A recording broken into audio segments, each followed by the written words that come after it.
Young Justice does not understand Superman, especially not in the first season of the show. This is something I've kind of tiptoed around the entire time I've talked about Superboy, specifically when I talk about this show. And if you want to hear me talk about this show and any other Marvel and DC adaptations, like and subscribe, because I'm going to keep doing that. Young Justice is a show all about the younger heroes getting together, deciding that they want to move on from just being considered sidekicks and to become heroes of their own, all based off the comic book of the same title, Young Justice. And well, I say based off of pretty loosely because they take a ton of liberties. One of the core characters from that comic book was Superboy. So now they want to include Superboy in this show, but they do so in a wildly different way, which means also changing how he reacts and how he spends time with Superman. And I think it was in this change that they made a fundamental error. I'm a huge fan of Superboy in this show. I'm a huge fan of his arc, and I'm a huge fan of what they did with his character as being its own thing in its own universe. But they did so, in my opinion, at the expense of Superman, especially throughout the first season of this show.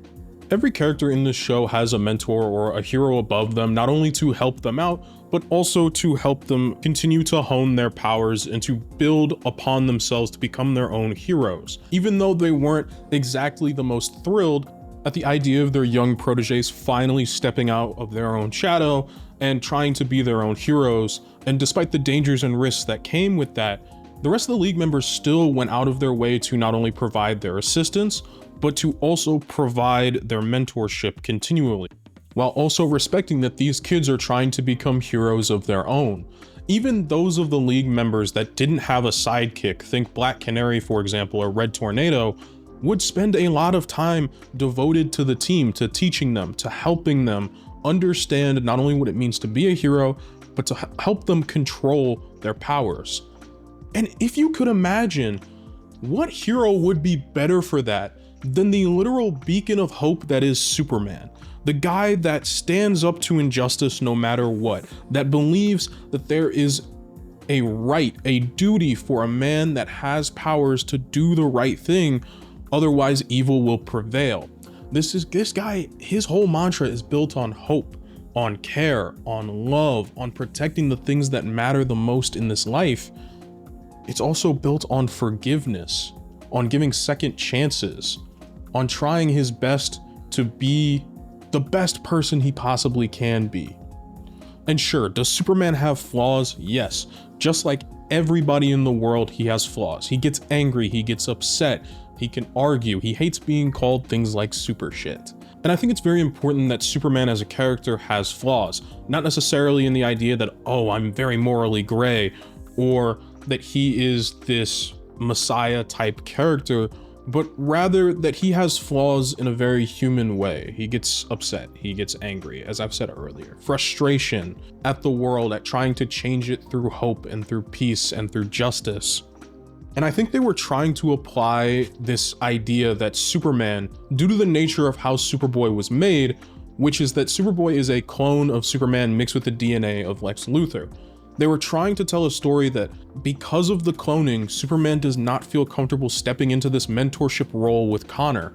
As a matter of fact, when he looks at Connor, he sees almost all of his failures.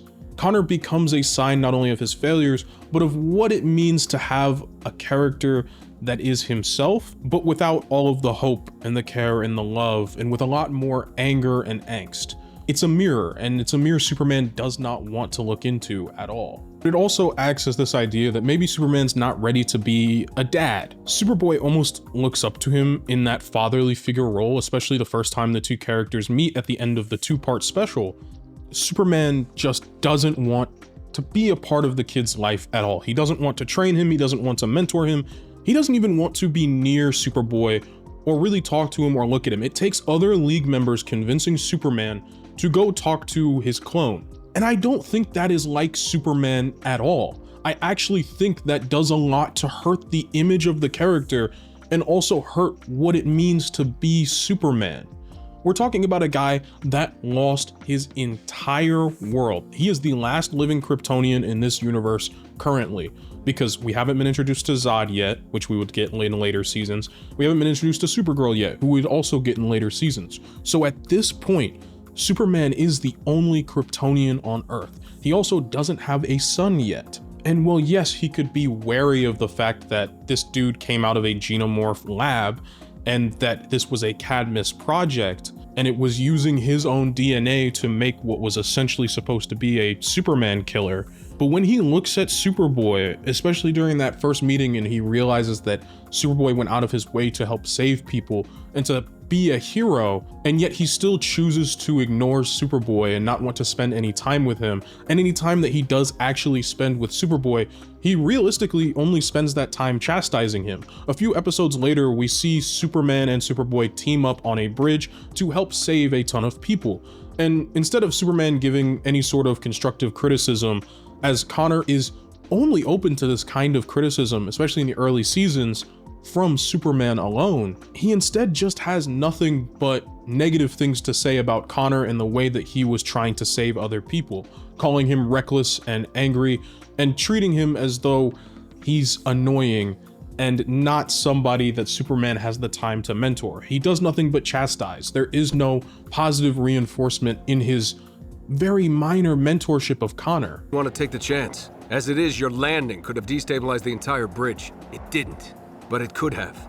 We don't yet know the limits of your powers. Well, maybe you could, help me figure that out. Batman's got that covered. And any time that Connor asks him for help or for mentorship, Superman pushes it off to Batman or one of the other League members. He is constantly handing Connor off to other people to avoid taking the responsibility of training this young man.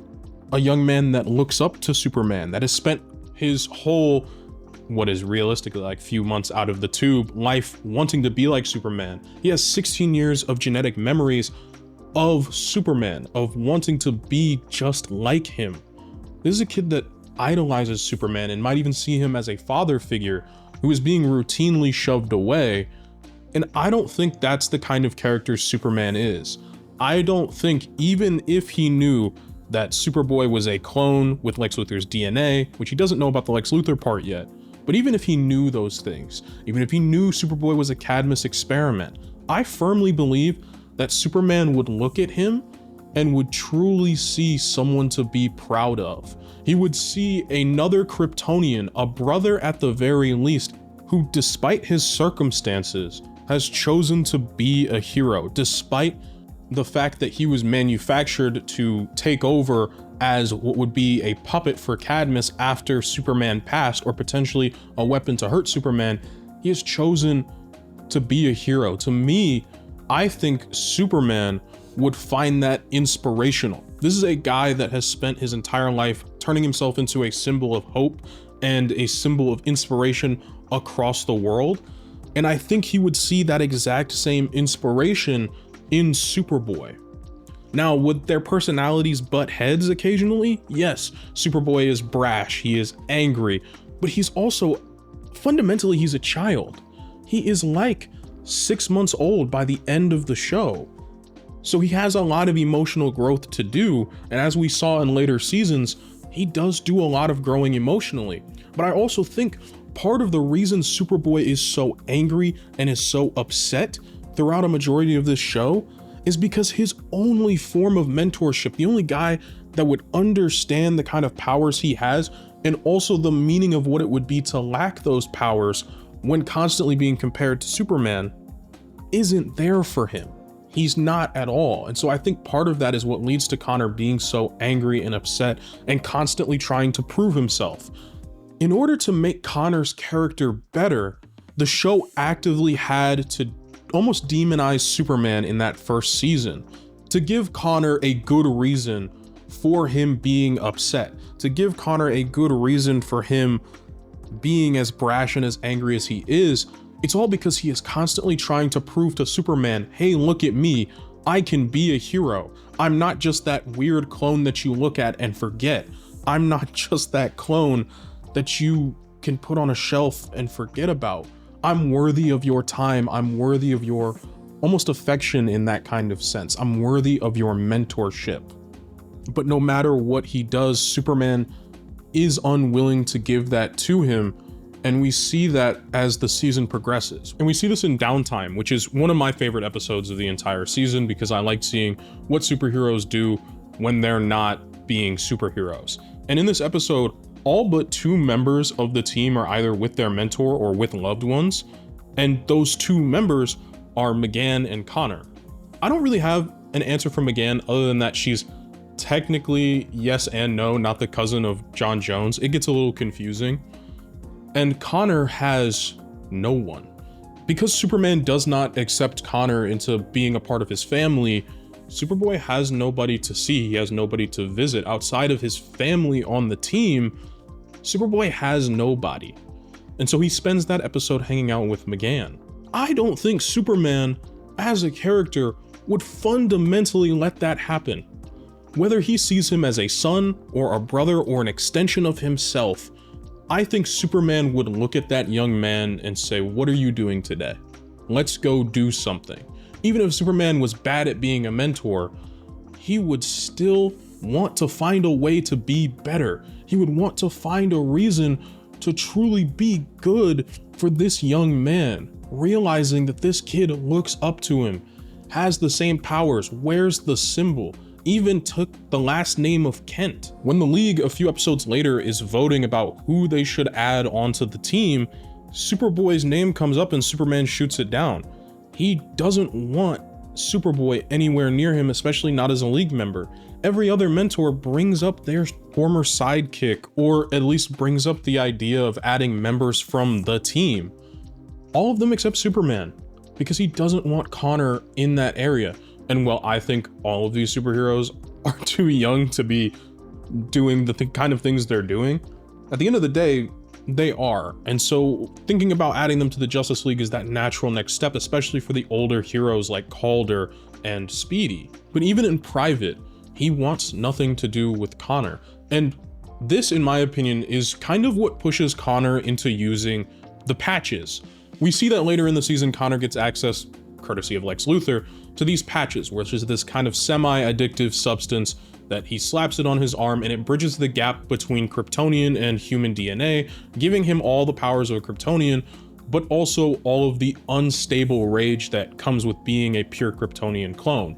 Now, whether or not I believe it actually does that, as Lex Luthor says, or if it's made to do it on purpose, is kind of up in the air, but the reality of what it does is it makes Superboy more reckless, it makes him more powerful, and it also makes him more angry. I don't think Superboy would feel the need to be using the patches more and more if he got that level of mentorship and care and training from Superman that he seeks. Rather, because he wants to prove himself, because he wants to be better, so that Superman will recognize him and maybe finally take him underneath his wing. It is a hard thing to watch as a huge fan of the character of Superman, because to me it does not understand the essence of what it means to be Superman, of what it means to be that symbol of hope, of forgiveness, of care, of love and compassion. To me, this very much reads as deadbeat dad. He goes out of his way to not take responsibility for a kid that he found out that he has at his ripe old age of like 30 or whatever he is in the show, maybe late 20s. He goes out of his way to avoid responsibility for Connor. And that doesn't sit right with me, and that doesn't sit right with the idea of the character of Superman that I have in my mind. And again, the reason I think they chose to go this route in the show is that they wanted Superboy to have a reason for his anger to matter. They wanted Superboy's character to have drama. And they basically took Superboy, an already pre-existing character in the comic books, and rewrote him so entirely in the show he might as well be an OC that just shares the name of the character. And in doing so, they rewrote the relationship with Superman. And while I've always stood 10 toes down that my boy Connor in the show is well written and is amazing and is fun and enjoyable, they did so at the expense of Superman, at the expense of giving Connor an arc in that first season to step out on his own, to be his own hero, and for Superman to finally respect it and finally recognize him and give him his Kryptonian name at the end of the season. Is supposed to be this heartwarming moment. I didn't know. I wasn't trying to. No, the thing is, I'm glad. Connor Kent. It seems right. But I think that moment that finishes the season off, where we see Superman and Connor embracing each other, should have happened at the start of the season. And in my opinion, I think it could have been a little bit better if maybe Connor was the one wanting to pull away, But I see why they chose to do this, because it subverts everything we know about Connor. Every time he talks about Superman or tries to spend time with Superman, he is far more calm. He's relaxed. He wants that relationship and Superman does it. So it creates this really nice twist on Connor's typical angry archetype, but again, comes at the expense of Superman. Now, to give credit where credit's due, the writing team behind Young Justice does a lot to try and fix this error that they had with Superman and make it like a natural progression. The next time we see Superman and Kal-El interact, the two characters are very, very close now. It is this brotherly relationship, and Superman has truly come to love Connor. How long will you be gone? However long it takes to clear our names, Kal-El. But we will be back, little brother. And he deeply regrets the time that he spent not being a mentor, the time he spent leaving Connor by himself trying to figure it all out. And we see that even more amplified in season 4. Now, I know I haven't talked about season 4 on this channel, but I think it's very relevant here. So in case you haven't seen it, I'm gonna spoil it real quick. Connor dies, quote unquote. He basically is dead for a majority of the season, at least to all of the cast members that aren't himself. And it's in that moment of realization that Connor was gone that Superman breaks down, and he is so sad and distraught at the idea that he wasted so much time not being in Connor's life during the early portions of him being a hero and him being alive, and how he regrets just how much time was stolen from them because of his own actions. 10 years ago, I couldn't get over myself. I had all these excuses, suspicions, all this misplaced blame. I couldn't see him for who he was. I wasted so much time. And while I think that self-reflection is phenomenal, and I think that really does well to coincide with the fact that Superman has recently just had a child of his own, I still don't think this was the flaw to pin on Superman. I don't think this character flaw quite works for his character in particular. I think a better flaw for Superman would be he has never had a sidekick before in this universe, so make him suck at being a mentor. Not in this way where he's being a deadbeat dad, but in the idea that he's going to struggle understanding that Connor doesn't have the full suite of Kryptonian powers. He's gonna struggle at giving advice on being a Kryptonian. He's gonna be a bit of an overbearing mother bear type of character that is constantly watching over and hovering over Connor because he cares so much. And Connor might have to look for his own space outside of that. And unfortunately though, that would lead to Connor being more cliche as a character, the rebellious teen archetype. That would just cliche Connor even more so that Superman looks better. So as for ideas that could fix or circumvent this, I'm not 100% sure. I think genuinely the writing team did the best with what they had. Greg Weisman did a phenomenal job on this show, and the first season especially is evidence of that. They had each character done so well, and even for the characters that they took and basically turned into original characters that just share names like Superboy and Miss Martian, they did so in a way that made the characters feel enjoyable, that still made me go, oh yeah, this is still good. But they failed Superman, and they did so in order to make Connor look better. Thank you all so much for watching this video. Hope you all had an absolutely great New Year's, and hope you all are doing well.